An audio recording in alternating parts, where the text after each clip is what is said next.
साक्षात् परं ब्रह्म तस्मै श्री गुरवे नमः। ॐ सदाशिवसमारम्भां शङ्कराचार्यमध्यमाम् अस्मदाचार्यपर्यन्तां वन्दे गुरुपरम्पराम्।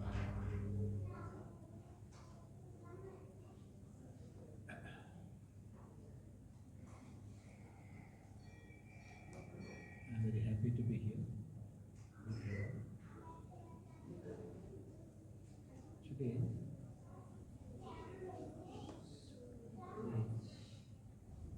the topic selected for this discussion is Purusharth.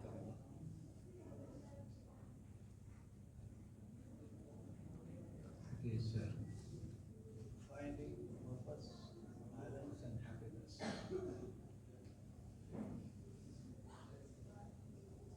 I think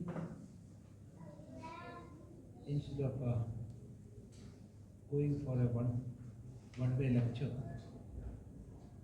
we can have an interactive session,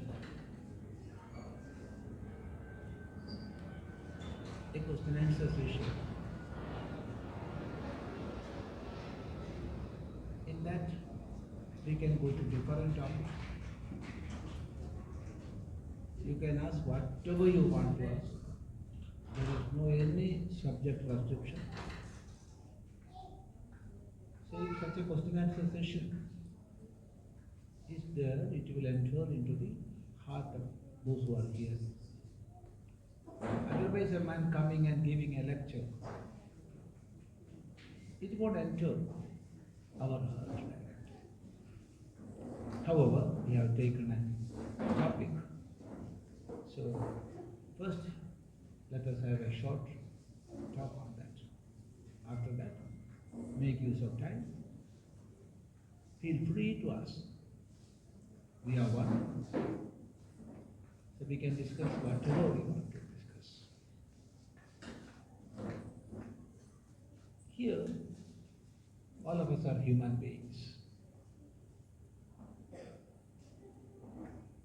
As a human being, we must know two aspects or two things. Many of us are always concerned about one aspect, discussing one aspect, and that is how to live. How to live. How can I lead a life? How to be like him? How to be like her? How to have a standard of living? When we compare to others. But before taking this subject, the primary question we have to answer is why to live? Before the how, we have to find out a clear answer for why. What is the purpose of this life? Why I am here as a human being? As a human being means innumerable species are there.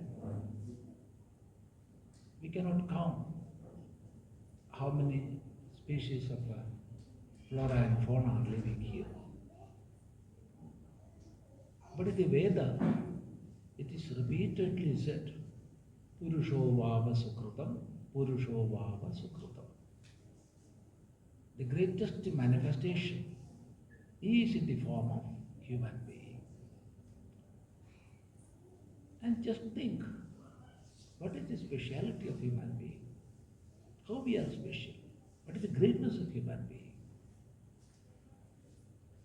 That, when we ask that question, there is a remembering a verse from Srimad Bhagavatam,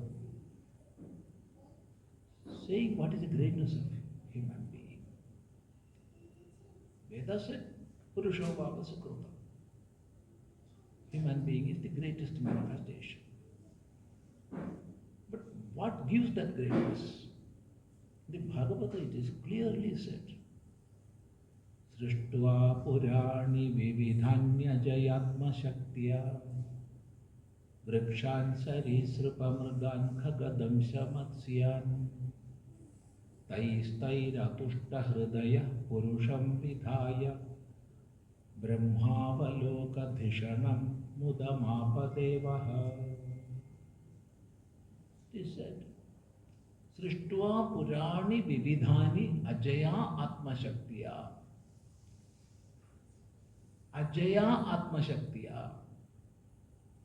With the power, innate power, which is unborn. With the innate power, which is unborn. Unborn means what is there, what was there, and what will be there. Eternal, everlasting, ever existing. With that power, after creating all beings, Srishtva Purani Vividhani,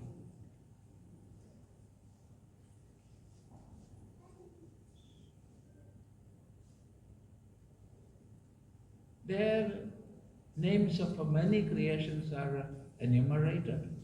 Vrikshar, the trees, Sarisrupa, Mrugan, reptiles, other beasts, Khagadamsha Matsya, birds, and fishes. Like that, so many creatures, so many beings came into existence. And Taihi Atushta Hridaya.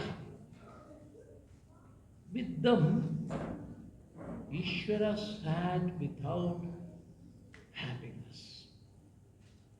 Don't think that Ishvara sat somewhere and cried. No. The process of the phenomena of creation, it didn't reach the highest. Then, what happened?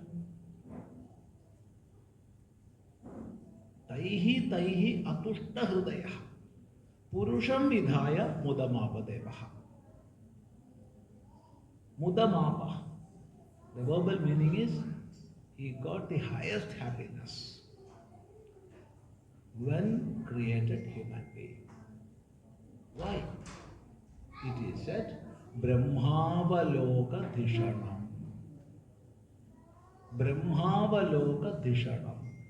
One who is equipped with the highest intellect, with which you can realize the Brahman, the ultimate cause of all manifestations. See here in this shloka of Srimad Bhagavata, it is clearly said what is the greatness of human being. It is not simply intellect. It is not simply intellectual capacity, but that intellectual capacity with which you can realize the highest, the cause of all. See, all the beings in this world, with their senses of cognition, they are getting knowledge. They are seeing, they are hearing, they are smelling, they are touching. And if we observe the other beings, we can see they are far, far higher than we people. For example, an ant can run taking 8-fold weight of its body. Can a human being imagine that? A man of 80 kilograms or 60 kilograms carrying 600 kilograms? No, you cannot imagine that. There are some six-legged creatures,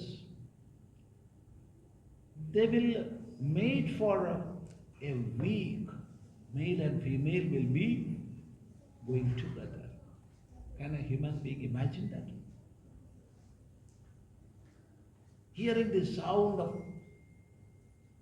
another wave, especially blue whales,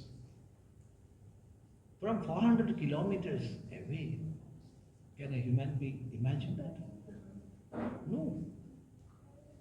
So when we consider the capability of senses, many beings are far higher than we people are. The only greatness we are having is the intellectual capacity. And that intellectual capacity also, there is one speciality, that is the ability to realize or find out the cause. Don't say that intellectual ability is the greatness of human being. No. For example,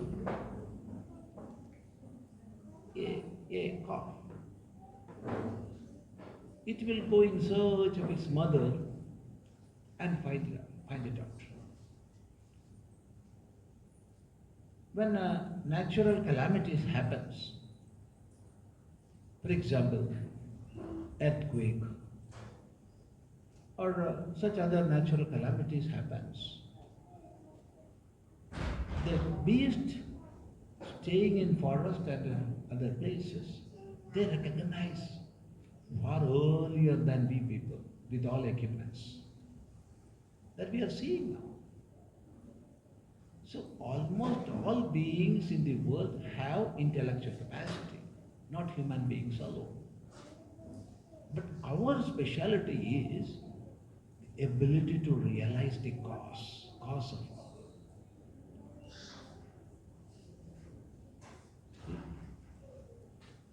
I'm talking here, and you are hearing. All beings with ear can hear. But we human beings can understand, or at least find out that the voice with which I am speaking here, you are hearing amplified. So there must be some equipment. Can you take away this?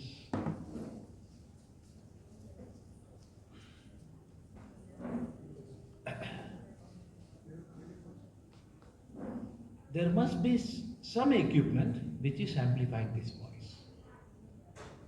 What is that? This a human being alone can recognize. The effect all beings can know, but the cause behind the effect, we alone can inquire and experience, or inquire and recognize. This is the special ability of human beings. And therefore, like any other beings in the universe, we must also have, or we also have, I'm just deleting the must, we also have different faculties, emotional needs like any other beings we also have. But as human beings, the highest goal is to realize the basic cause of all manifestations. So to know that, we have the ability to making use of that. That is the way we have to follow. So then comes this topic. What is the purpose of this life? When we go around and inquire why you are living here. What is the purpose of your life? Why you are here? Nobody will say, or at least 99% of people will not say, my purpose is moksha. And therefore I am not saying that our purpose of life is moksha. No. If you go and ask, some persons may say, I have to reach heaven. Some may say, for example, if you approach a Vaishnava and ask, he will say, my goal is Vaikuntha. If you go approach and ask a Shaiva, he will say, my goal is Kailasa. If you go to a Christian or Muslim and ask, he will say, heaven or paradise. What paradise is, what heaven is, what Vaikuntha is, what Kailasa is. Different opinions may come. So, as a human being, you ask and try to find out a goal where there will not be a dispute. And that is, no doubt in that, happiness. Happiness is the goal. I want happiness. I am working for happiness. I am striving to have happiness. There will be no quarrel among any group. Everybody accept that. I want happiness. Is there anybody who do not want happiness? You can't say, I don't want happiness. If anybody is there. Once a small girl asked me, Swami, why did you accept sannyasa? Why? My immediate reply was, for getting happiness. Then that girl asked, are you happy? Yes, I am perfectly happy, always happy. I am living in happiness. Do you think I am not having happiness? No, you are having happiness. That was her reply. See, everybody, all the beings in the universe are striving to have happiness. From where we will get that?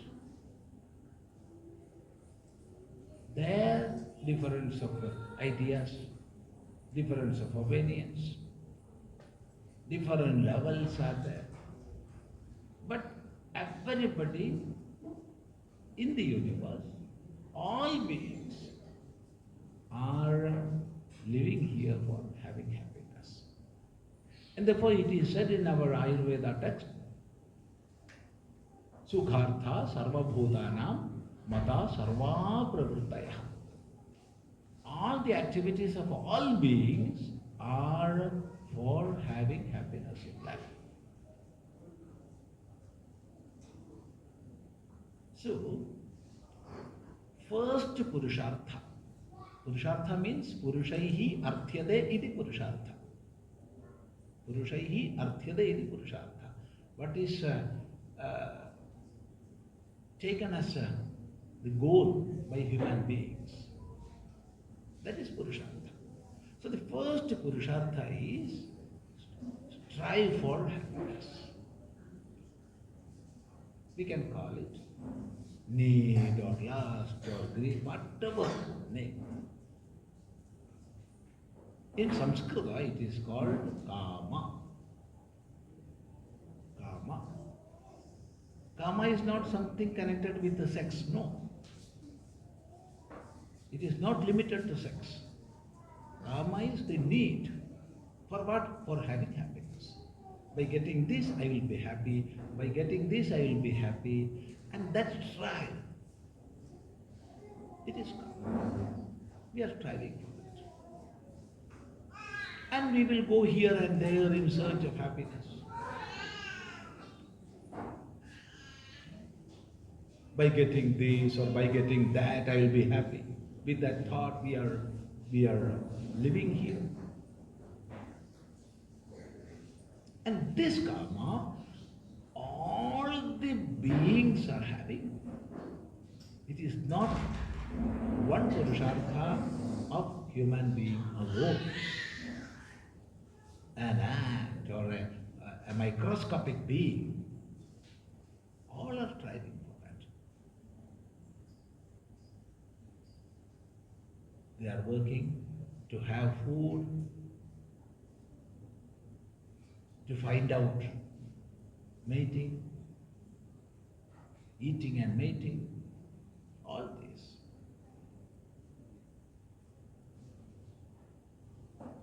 Then, so this is the first Purushartha.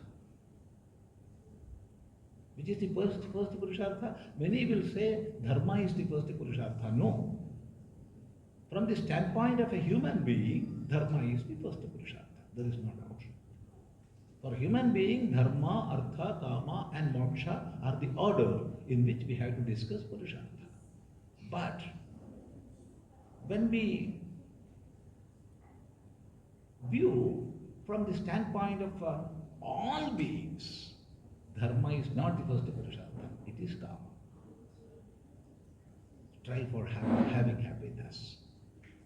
So eating and mating, all this comes in that. Then slowly, I want to keep the objects of happiness. I thought this object will give me happiness, that object will give me happiness, so I have to keep that object with me. I have to protect that object. If somebody else comes and try to get that, I have to stop him or her and keep that object of happiness with me. For that, what I want. There comes the second Purushartha, that is Artha. Artha is wealth, money, the ability or strength to keep Kama, that is Artha. By Artha, no currency is meant. No currency is meant. It is the strength to keep or to have Kama. With Artha, we can acquire Kama. With Artha, we can protect Kama or objects of enjoyments. Here also, all beings in this universe have this Purushartha also, Artha. Just go and try to see how ants are living.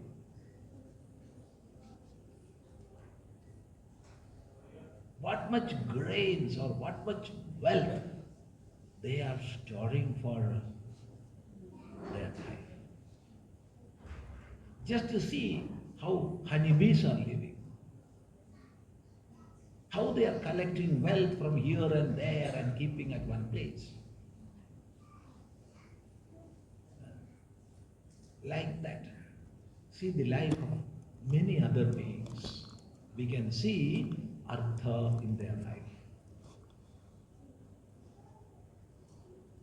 Then, these are the two basics or two basal Purusharthas, Kama and Artha. When these two are fulfilled, up to a certain level, then comes the third, that is Dharma. That is Dharma. See, Dharma also we can see in other beings. For example, you give or put one crystal of sugar at a place. An ant will come and eat. Instead of putting a crystal, you put a handful of sugar or some grains, rice or like that. An ant will come and search it and go around it and will go. After 5 or 10 minutes, we will see a queue coming, one after another, in perfect order. They will come.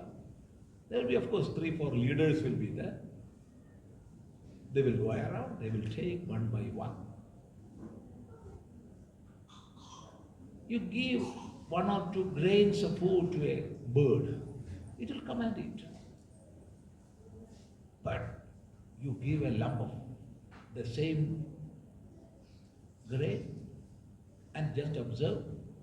They will sit here and there and make sounds, calling their friends and relatives. Everybody will come and enjoy the feast. So, when I am living here and I am having happiness here, it must get to my relatives and friends. Others must also have that happiness. When I am living here, I must let others live. When I am happy here, I must give happiness to others.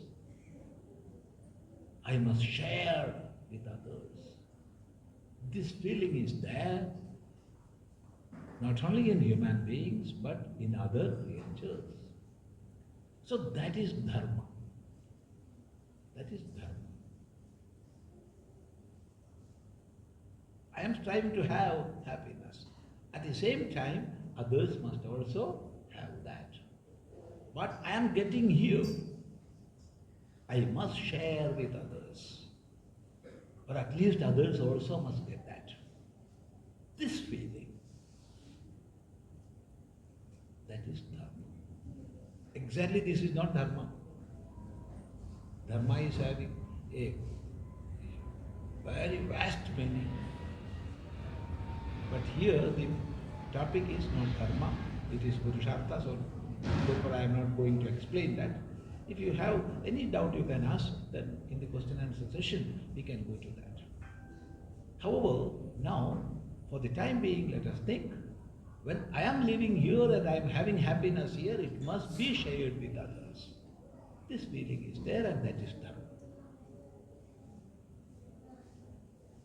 Now, when a man, when a human being leads a life of dharma, slowly and naturally, he will reach at a point at which so many questions regarding this manifestation itself come. What is the meaning of life? Why I am here? Why I am here? I had kama, I had artha, and I am having dharma. But are these the final points to which I have to go?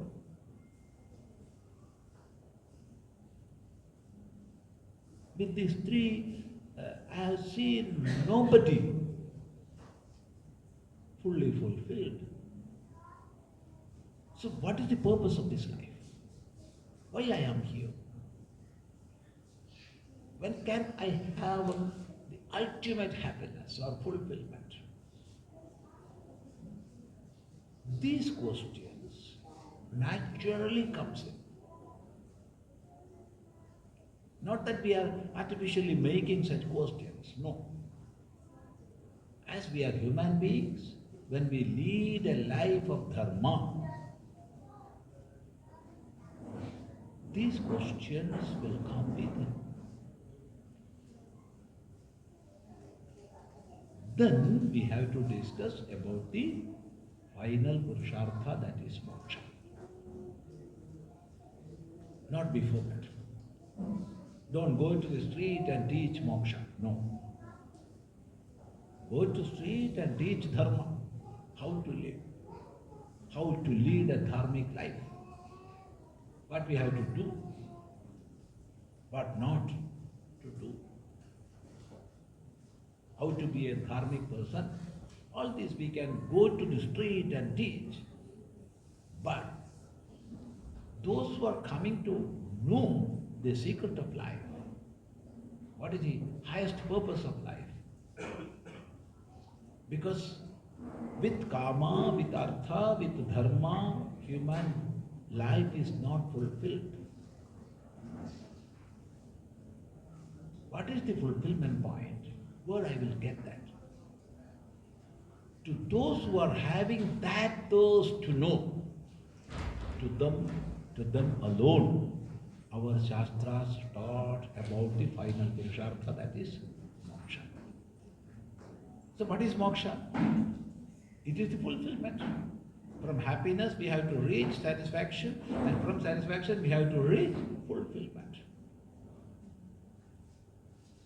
The ultimate realization.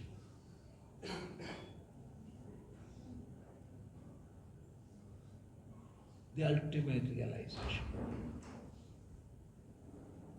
That is the highest happiness. Without any limit. See, this moksha is not a state which we have to get after our death. No. Many times we may think moksha is something to be achieved after our death. No. It is the experience we have to have in this life, here, now. If it is after death, I won't believe that. Because those who wrote our Shastras were living persons. Not that person wrote our Shastra. Once when I went for a lecture, one mother asked, Swami, can you explain about Swarga? Swarga, you know, heaven. And I said, of course I can explain, but there are 3 conditions. First, I have to die. 2, you have to die. 3, we have to meet together after our death. Then I can explain about Swarga. Because that which I didn't experience, how I can explain? I am a living being. I didn't go to heaven. I am here in this earth. But you will wonder when you hear so many people explaining this and that of hell and heaven. Nonsense.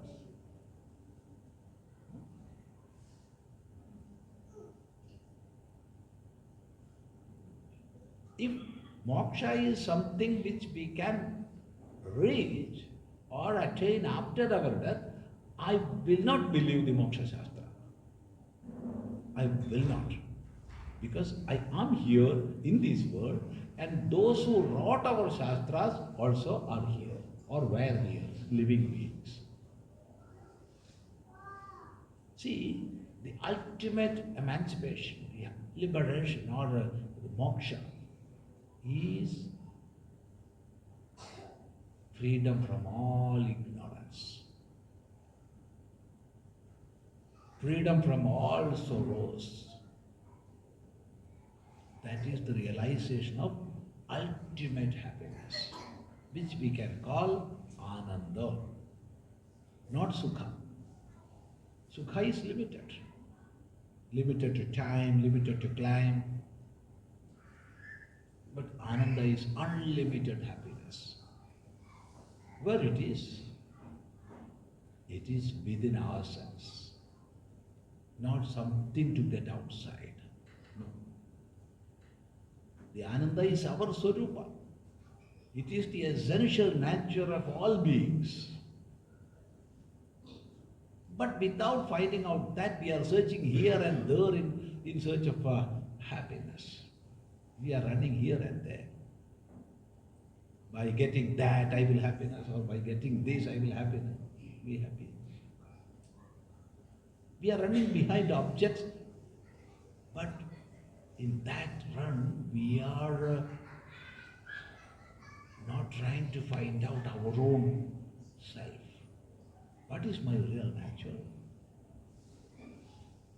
Who am I?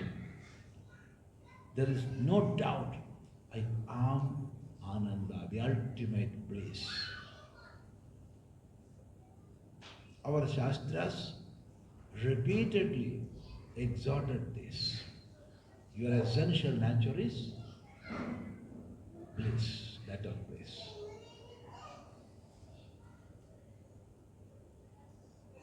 Try to realize that. Go inside.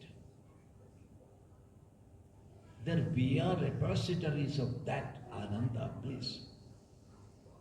But without trying to find it out, we are running behind many objects, limited objects in search of happiness. This is what is happening. So our Shastras asked us to just make a twist.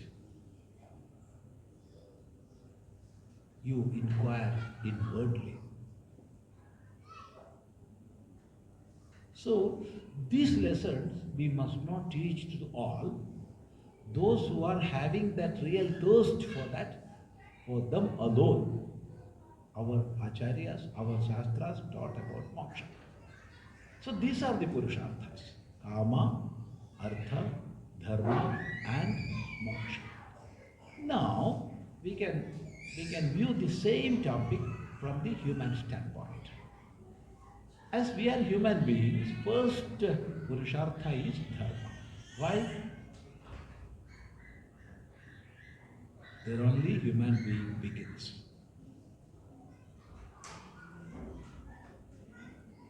Kama and Artha, all beings have. Everybody have. But as we are human beings, for us, the basic Purushartha is, first Purushartha is Dharma. And therefore, all of us are striving to have happiness for our fulfillment. But that life must be in consonance with the social system, which is Dharma. Now comes the question, what is Dharma? See,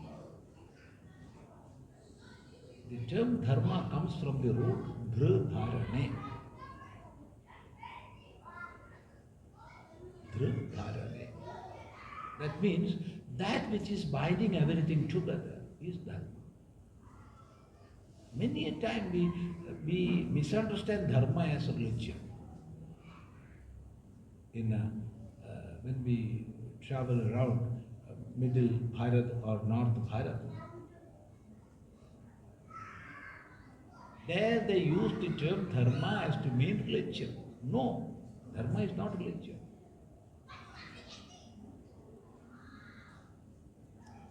Dharma is much higher than religion. What is Dharma? Dharma is that which is binding everything together. Right from an atom, or say subatomic particle, to the grossest universe. Or nowadays our scientists are speaking about multiverse instead of universe. So right from a subatomic particle to multiverse, there is a scheme, there is an order, there is a law which is binding everything together. Just observe the structure of an atom. Just observe the structure of an organic cell. And to the universe. Or a biggest organism. From the organic cell to the biggest organism, or microscopic or a subatomic particle to the grossest universe, we will find out a scheme, an order is binding everything together.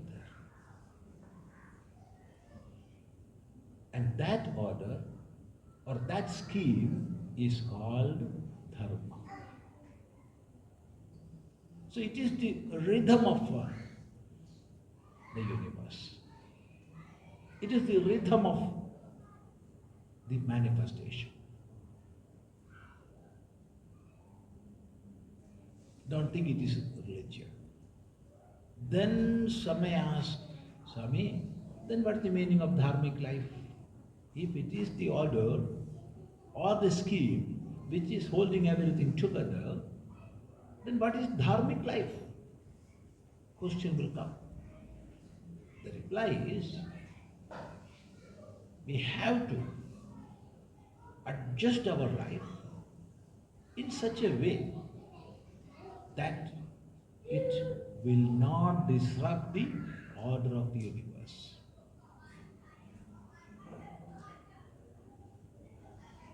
I am living here to have happiness, but my life must not make others unhappy. My activities must not distract the social order. And therefore, I can have this style of life, I cannot have that style of life. Such value system I have to accept in life. The sum total of such value systems which will protect the order of the universe is called dharmic life. So that is the relation between dharma and dharmic life. Adjusting our own life according to dharma. That is dharmic life. If we are living here, we are working in different fields. We want money, we want wealth, we want kama, we want artha. Of course, we must have. Nobody is asking everybody to renounce and go to sannyasa. No. A student must be a best student. A businessman must become a best businessman. A farmer must become a best farmer. Tap out the highest potentiality from within, we have to. But at the same time, we must have a perfect balance. Or we must keep that equilibrium which is holding everybody together. So this dharmic concept we must have within and we must spread around. Yeah. When we speak about the Purushartha, it will go on and on without an end. So there is no meaning in that. So let us conclude. See, our life must be based on dharma, dharmic way. And at the same time, we must have the highest goal. Having that highest goal within and leading a life of dharma here,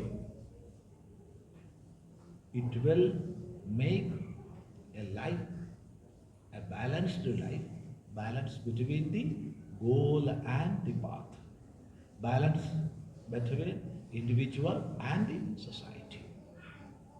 Both these balances must be there and we have to keep both.